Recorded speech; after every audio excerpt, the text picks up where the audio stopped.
tous dans cette nouvelle vidéo.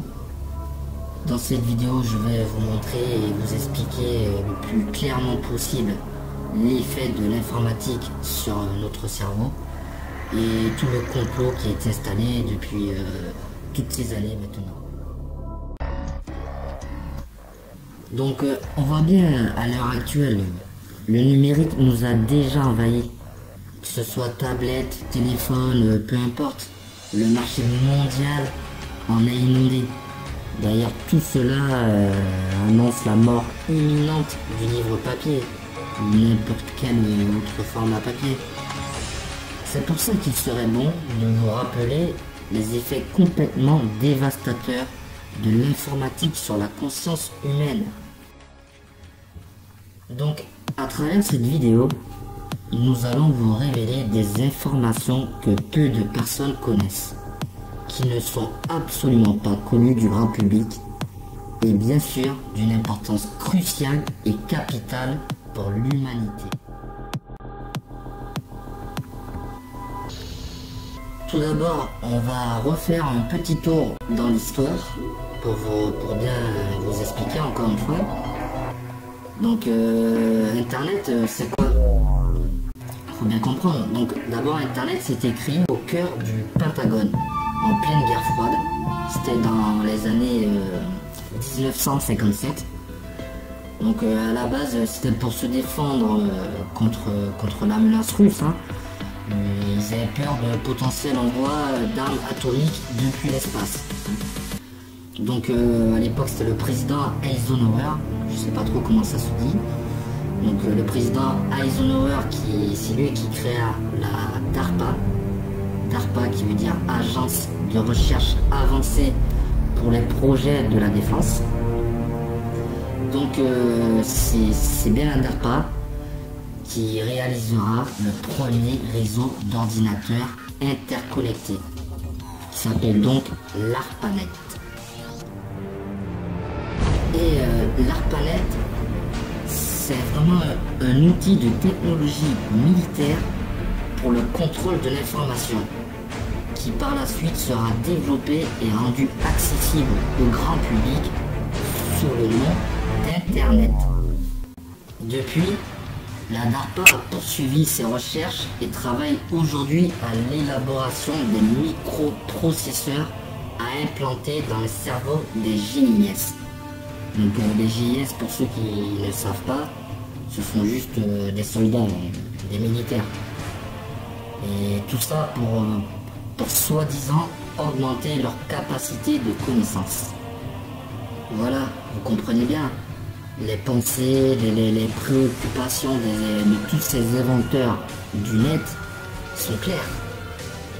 Donc maintenant, nous allons vous expliquer comment en quelques années, les ordinateurs et le réseau Internet vont nous démunir, nous déposséder complètement, nous les êtres humains, de notre faculté de penser. Ce qu'il faut savoir, c'est que Internet représente le réseau physique de milliards d'ordinateurs interconnectés sur la planète. Donc il ne faut pas confondre avec la toile mondiale, plus connue sous le nom de World Wide Web, qui peut être considéré comme un très grand programme informatique qui fonctionne sur Internet, en fait, comme un logiciel sur ordinateur.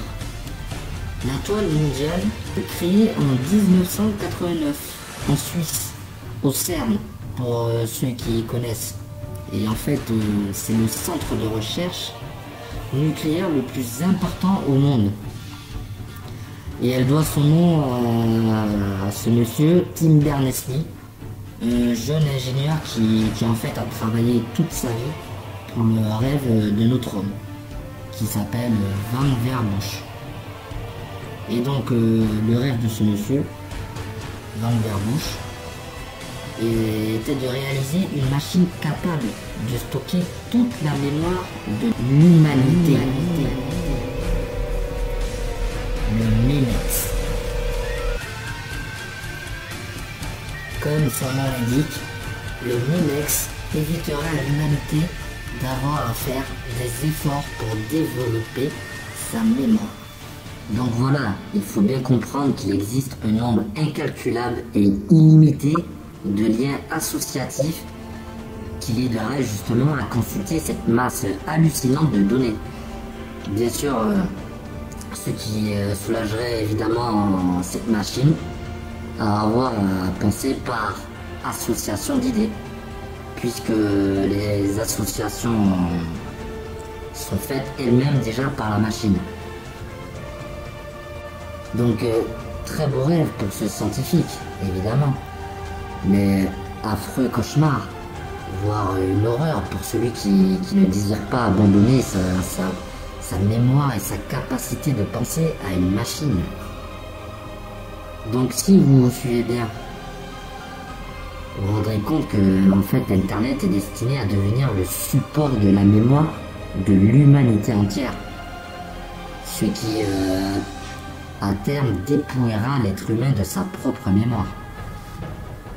Quant au World Wide Web, ben c'est lui. C'est lui, oui, il est le programme qui relie entre elles les informations de la mémoire de l'humanité, qui fait des liens en permanence. Donc Internet, là, enfin, plutôt le World Wide Web, il finira complètement par nous désapproprier, nous confisquer, nous dépouiller de nous les êtres humains, de notre capacité à réfléchir par nous-mêmes. Maintenant, je vais vous parler du silicium. Ça va être très concret, vous allez voir.